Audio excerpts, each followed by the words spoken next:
Bucknutters. It is Thursday, September 29th, 2016. I'm Dan Rubin.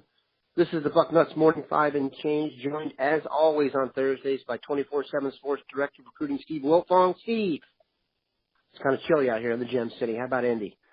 Daniel, it's not too bad, man. I walked out and got the newspaper in shorts and a T-shirt, and it wasn't too bad. Shared some Cocoa Pebbles this morning. You ever? My 2-year-old was eating them, and normally I can resist the urge to eat the Cocoa Pebbles, but not this morning, and they were damn good. The most alarming thing about that statement is that you still get the newspaper delivered. I get it Thursday through Sunday. I like it for the high school coverage.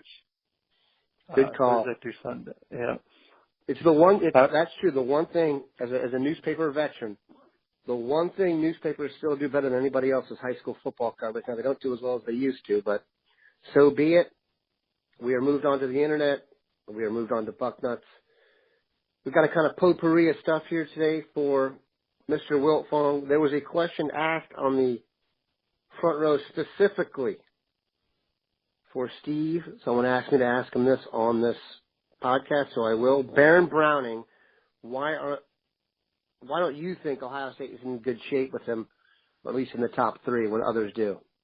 Yeah, I mean, I think Ohio State's in the mix, but the last bit of intel that I got on Baron was that, I kind of like where Texas and Michigan and UCLA are at for Baron, a little more than Ohio State. That doesn't mean I got Ohio State off the board for him, and doesn't mean that the Buckeyes are out, but I just, from what I was told at the end of summer, Michigan had moved ahead of Ohio State for Barron, and my crystal ball is on UCLA, and I'm not counting out Texas, but I was told that he wanted to lead the state, so Ohio State's in there. He's going to take an official for the game, and we'll see what happens. I never said Ohio State wasn't in. I just got a few schools that I think are in better position. So, we'll see how it goes. It is interesting that his final visit will be the game. So whoever's trending at that time may have a little bit of an advantage. Another trending – go ahead. Buckeyes will probably be undefeated going into that ball game. So, and maybe Michigan will be too. Hell, that could be – that can take you back to the shootout when the Buckeyes were 1 and Michigan was 2. I already forget the year of that. I was covering Notre Dame at the time, and Notre Dame, I think, just lost, and we walked into the media room, and maybe I'm mixing up stories, but I remember watching the end of an Ohio State-Michigan game in a media room somewhere, and the head coach that walked in, the head coach of the team that I think it was Charlie Weiss, walked in and kind of let everyone finish watching that game. But the dates of that don't line up because Notre Dame's never at home that weekend. So I'm kind of butchering this story. But I do remember being in a media room when that game was coming to an end, and everyone's eyes were on the TV. That was one of those games where everybody knew where they were.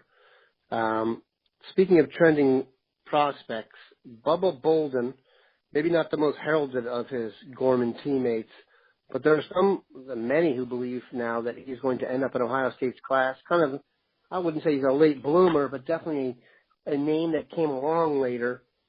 Break down Bolden a little bit and what you think of him, if he's Ohio State caliber, et cetera. Yeah, I mean, I think Bubba Bolden's good enough to play anywhere. I mean, he is a big physical safety that moves around well and can make plays on the football as well. I mean, 6'3", 180 pounds, 190 pounds, and we love him. We picked him for the U.S. Army All-America game. He's a former USC commit, so he's just getting his name out there, and he's got some stuff he had to get in line off the football field, and I think him taking care of all those things. There's never been any doubt that he can play. One of the top free safeties in the country, and a guy that just really flies around and makes a lot of plays on the back end of your defense. And, he's a tone setter. And I also, he's got a great frame, so who knows what he grows into in college. But there's no question he's a terrific player and one that could help any football team. What do you think about his chances he ends up in Columbus? Well, that, I'd be, and he's got to get to Ohio State. He's certainly got some friends that are in Ohio State's class, some teammates in Tate Martell and Tyjon Lindsey, number 8 safety in the country for 24/7 Sports, Bubba Bolden. But, and obviously I see the Buckeyes are the crystal ball favorite, but he's got to get to Ohio State first, right? Before I can start saying he's coming, or, at least get the visit locked in. And I don't know if he's even got a trip locked in. Does he have a trip locked in? Do I look like Bill Curley? No, I know. I'm just saying we both read Bill Curley. I'm kidding. Right, No. So. I also think it's helpful that Haskell Garrett's on his team, by the way. Yeah, Haskell Garrett got the Haskell, right. So you got That's right. 3 of them, excuse me. Speaking of which, who do you like in the Gorman Aquinas game this weekend? I like Gorman. I mean, I think that Gorman's got the edge at quarterback in that game, and I'm not even sure it's close. And just Gorman's so tested, and they're playing for a national championship right now, and Aquinas is playing spoiler. But Bishop Gorman's the team that's playing for the national championship, the number 1 ranked team in the country, per Max Preps. They got Aquinas coming to. Is that at their place, or is that? Mm-hmm. I think that's at their place. Yeah. So Aquinas Vegas, is coming baby. to them. Yeah, it's a 10:00 kick for Aquinas. Aquinas kids. I don't know if that's an easy adjustment for a high school kid. So I got Gorman. I'm not even sure it'll be that close. I think they can win by a couple scores. I'm going to bounce around a little bit here and let Steve talk on some interesting topics. One, IMG standout Dylan Moses, number 1 player in 24/7 Sports rankings, was once committed to LSU, and I think a lot of people thought LSU was still in the mix. I think that's still where he's going to go. You do? Okay, expand. Yeah, because I think Dave Aranda will be back, the defensive coordinator, which I know Dylan Moses viewed as a perfect defense for him. So unless the new head coach is married to a D coordinator, I don't know how you couldn't bring back Dave Aranda, who's got the reputation as one of the best in the country. Now, Dave Aranda could maybe get his own head coaching job, but I don't know where he would end up right now. So I think Dave Aranda's back at LSU. So I think Dylan Moses ends up at LSU. I think that's where he wants to go. He's from Baton Rouge. I just think that's where he wants to go. So he'll certainly make sure it's the right decision, but I think he'll end up there. Louisiana, a very, very, very difficult place to pull people out of. We need to run some statistics on that. That's got to be the hardest state to recruit out of state in the country right now relative to quality.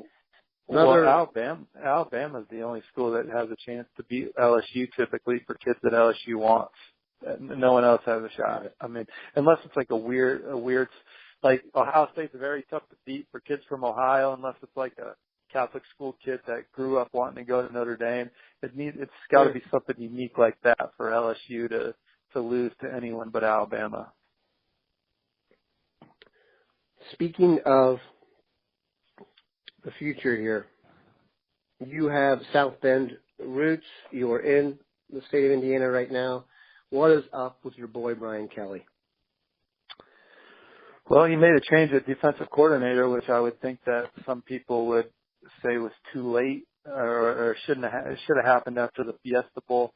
And I think Notre Dame's 2 biggest problems are things that we give praise to Ohio State all the time. I think, and I kind of touched on it last week on the Bucknuts 1 and 5. Notre Dame's strength and conditioning program just is not on the same level as Ohio State's. And you watch Notre Dame play against Duke, and for each play to be a toss-up at the point of attack is embarrassing for a place like Notre Dame. And no disrespect to Duke, but if Duke walked out onto the field and played against Ohio State or Alabama or hell, even Wisconsin or Michigan State for that matter, get their ass kicked at the point of attack. And for Notre Dame to not be able to dominate the line of scrimmage consistently against Duke, that, in my opinion, and maybe some people would debate it, says a lot about your culture and it says a lot about your culture and a lot about your strength program. And so I think Notre Dame's strength program is not up to snuff when you're talking about the elite teams in the country. And then on defense, they fired their D coordinator.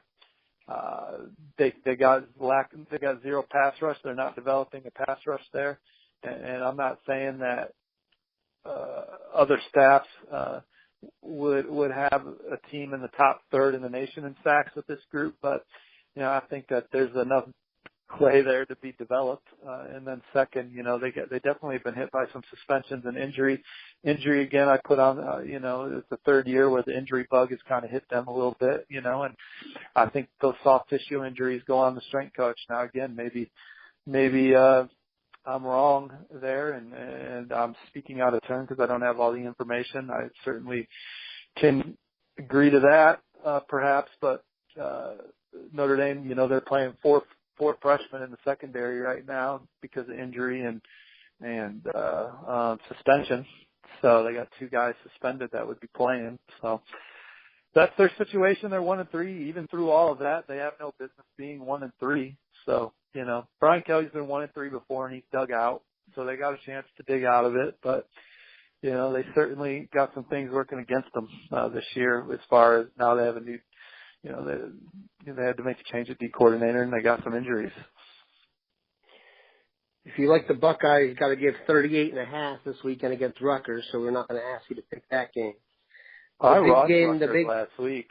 I almost feel bad for Rutgers because they played tough last week against Iowa and really played well on defense, and lost 14-7. And then they, instead of being able to build off that, they're going to come to the shoe and probably get waxed. And so it's like they got to regroup from that instead of like continuing to build off of a hard fought game last week.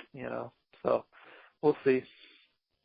At least they'll know what they're getting into because of their coach being Chris Ash will be able to explain to them just how severely their butt's going to be kicked.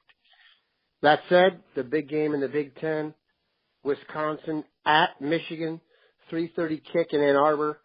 Who do you like in the game? Well, I like Michigan because I just think they're more dynamic on offense than Wisconsin. I think that's the big difference. I think Wisconsin will stop the run, but Michigan's defense is playing at a high level. Jabril Peppers, Delano Hill, those are 2 guys that fly around and make a bunch of plays behind what is a deep and talented defensive line. And I think Michigan's got enough juice on offense to make more plays than Wisconsin and win the game. So I like Michigan. I like Michigan more than I thought I would coming into the season. I thought I really think Wilton Spate's a good decision maker. That's all they need him to be right now. Eventually they'll need him to win a game. That'll come Thanksgiving weekend. Will he be able to do that? But right now he just has to take care of the football and find the guy running alone and get it to him. No question. I will say this. Michigan's going to get punched straight in the jaw by Wisconsin. They get after it. Their defense, Vince Beagle and the boys, they get after it. I'm not saying they're super talented, but this is going to be the most physical game Michigan's been in yet. So let's see how tough their chin is. We know who has a tough chin. That's Steve Wiltfong. He'll be back on Thursday of next week. Have a great weekend, Bucknutters. Appreciate it, Dan. See you.